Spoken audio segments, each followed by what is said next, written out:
ಎಲ್ಲ ನನ್ನ ಪ್ರೀತಿಯ ಸೆಲೆಬ್ರಿಟಿಗಳಿಗೆ ನಮಸ್ಕಾರ ಹೇಳ ಇಲ್ಲ ಥ್ಯಾಂಕ್ಸ್ ಹೇಳ ಧನ್ಯವಾದ ಹೇಳಿದ್ರು ಏನೇ ನನ್ನ ಪದ ಯೂಸ್ ಮಾಡಿದ್ರು ಕೂಡ ತುಂಬ ಕಮ್ಮಿ. ಯಾಕಂದರೆ ನೀವು ತೋರಿಸಿರೋಷ್ಟು ಪ್ರೀತಿ ಅಭಿಮಾನ ಇನ್ಯಾವತ್ತೂ ಅದನ್ನು ಅದು ಯಾವ ಥರ ರಿಟರ್ನ್ ಮಾಡೋದು ನನಗೂ ಗೊತ್ತಾಗಲ್ಲ. ಬಟ್ ಇವತ್ತು ಆ್ಯಕ್ಚುಲಿ ಇಲ್ಲಿ ಕೂತ್ಕೊಳ್ಳೋಕ್ಕಾಗಲಿ ಹೇಳೋಕ್ಕಾಗಲಿ ಒಂದೇ ಒಂದು ರೀಸನ್ ಏನಂತಂದರೆ ಈಗ ಆ್ಯಕ್ಚುಲಿ ಬರ್ಡೇ. ಯಾಕಂದರೆ ನೀವುಗಳು ತುಂಬ ಆಸೆ ಪಟ್ಟಿದ್ರಿ, ನನಗೂ ತುಂಬಾ ಆಸೆ ಇತ್ತು. ಯಾಕಂದರೆ ಪ್ರತಿಯೊಬ್ಬರನ್ನು ಮೀಟ್ ಮಾಡಿ ಥ್ಯಾಂಕ್ಸ್ ಹೇಳೋಣ ಅಂತೇಳಿ. ಯಾಕಂದರೆ ಪ್ರತಿ ಸಲ ನೀವು ಬಂದಾಗಲೂ ಎಲ್ರಿಗೂ ನಿಂತ್ಕೊಂಡೆ ಆ್ಯಕ್ಚುಲಿ ಕೈ ಕೊಟ್ಕೊಂಡು ಎಲ್ರಿಗೂ ಒಂದು ಥ್ಯಾಂಕ್ಸ್ ಇಲ್ಲ ವಿಷಸ್ ತೊಗೊಳ್ತಾ ಇದ್ದೆ. ಬಟ್ ಈ ಸಲ ಒಂದೇ ಒಂದು ಪ್ರಾಬ್ಲಮ್ ಏನಂತಂದರೆ, ಏನೋ ದೊಡ್ಡ ಪ್ರಾಬ್ಲಮ್ ಅಂತ ನಾನು ಹೇಳ್ತಲ್ಲ, ನನ್ನ ಹೆಲ್ತ್ ಇಶ್ಯೂ ಅಷ್ಟೇ, ಇನ್ನೇನೂ ಇಲ್ಲ. ಯಾಕಂದರೆ ನಾನು ತುಂಬ ಹೊತ್ತು ನಿಂತ್ಕೊಳ್ಳೋಕ್ಕಾಗಲ್ಲ. ಯಾಕಂದರೆ ಏನು ಪ್ರಾಬ್ಲಮ್ ಅಂತ ನಿಮ್ಗಳಿಗೂ ತುಂಬ ಚೆನ್ನಾಗಿ ಗೊತ್ತು.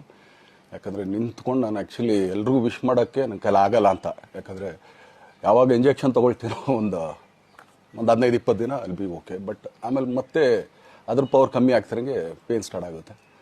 ಸೊ ಆಪ್ರೇಷನ್ ಅನ್ನೋದು ಕಟ್ಟಿಟ್ಟು ಬುತ್ತಿ, ಅದು ಎಲ್ರಿಗೂ ಗೊತ್ತು, ನನಗೂ ಗೊತ್ತದು. ಸೊ ಅದಂತೂ ಮಾಡಿಸ್ಲೇಬೇಕು ನಾನು. ಆದರೆ ಈಗಿರೋ ಕೆಲಸಗಳಲ್ಲಿ ಯಾರಾದ್ರು ನಾನು ಒಪ್ಕೊಂಡಿದ್ದೀನಿ ಸಿನಿಮಾಗಳು. ಸೊ ಯಾಕಂದರೆ ನಾನೆಲ್ಲ ನನ್ನ ನಿರ್ಮಾಪಕರಿಗೂ ಥ್ಯಾಂಕ್ಸ್ ಹೇಳೋಕ್ಕೆ ಇಷ್ಟಪಡ್ತೀನಿ. ಯಾಕಂದರೆ ಇಷ್ಟು ದಿನ ಕಾದರು.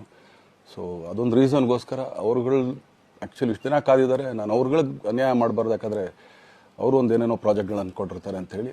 ಸೊ ಅದಕ್ಕೋಸ್ಕರ ಸ್ವಲ್ಪ ಇದು ಮಾಡ್ತಾಯಿದ್ದೀನಿ. ಯಾಕಂದರೆ ಎಲ್ಲಿವರೆಗೂ ಪುಷ್ ಆಗುತ್ತೆ ಅಲ್ಲಿವರೆಗೂ ಪುಷ್ ಮಾಡೋಣ ಅಂತ ನಾನು ಟ್ರೈ ಮಾಡ್ತಾಯಿದ್ದೀನಿ, ಇಲ್ಲ ಅಂತಲ್ಲ. ಸೊ ಆದ್ದರಿಂದ ದಯಮಾಡಿ ಎಲ್ಲ ನನ್ನ ಸೆಲೆಬ್ರಿಟಿಗಳು, ನನ್ನ ಪ್ರೀತಿಯ ಸೆಲೆಬ್ರಿಟಿಗಳು, ಇದೊಂದು ಸಲ ನನಗೆ ಕ್ಷಮೆ ಕೊಡ್ರಿ. ಯಾಕಂದರೆ ನಾನು ಸಿಗ್ತೀನಿ, ನಾನು ಸಿಗಲ್ಲ ಅಂತಲ್ಲ, ಖಂಡಿತ 101% ನಾನು ಸಿಕ್ಕೇ ಸಿಗಬೇಕು. ಯಾಕಂದರೆ ನಿಮ್ಮೆಲ್ಲ ಇಂಡಿವಿಜುವಲಿ ನಾನು ಥ್ಯಾಂಕ್ಸ್ ಹೇಳಲೇಬೇಕು ಅದನ್ನು. ಆದರೆ ಈಗಲ್ಲ, ಇನ್ನೊಂದು ಸ್ವಲ್ಪ ದಿನ ಆಗಲಿ. ಯಾಕಂದರೆ ನಂದು ಸ್ವಲ್ಪ ಯಾಕಂದರೆ ಈಗಲೇ ಕಾಲೆಲ್ಲ ಸ್ವಲ್ಪ ನಂಬಾಗ್ತಾ ಇದೆ.